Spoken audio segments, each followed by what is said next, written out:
অভিনন্দন প্রশংসা নয় কোনো সংবর্ধনা,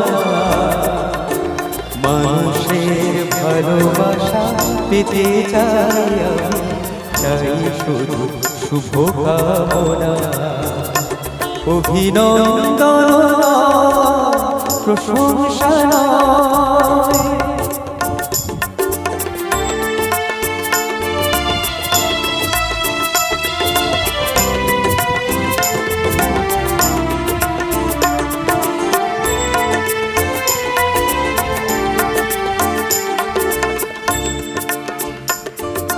তোমাদের কাছে চিরদিন